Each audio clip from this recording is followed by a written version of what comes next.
Hello everyone, in this video we will learn how to use max and min function in Excel sheet. So let's start this Excel, and here you can see I have a data. So here I'm going to get the max value and here the minimum value, the maximum and minimum value. So simply select the cell is equal to enter the max and select the range of data, bracket closed and enter. Same for mean.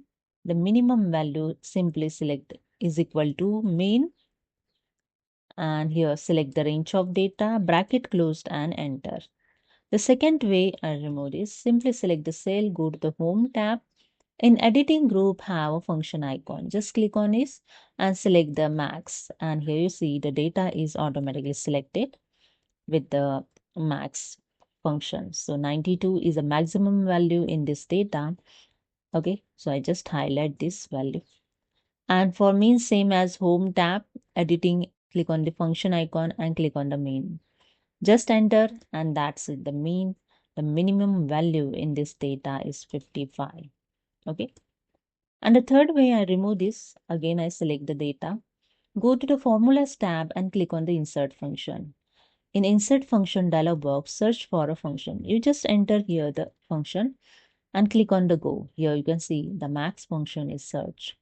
Just click on OK. And here the function argument for maximum is open. Dialog box is open.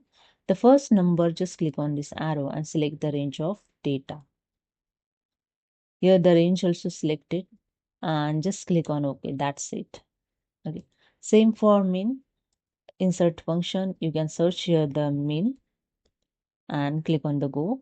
Min is searched. Click on OK. Function argument for min function. Just click on this arrow. Select the range of data. Click on this arrow and click on OK. That's it.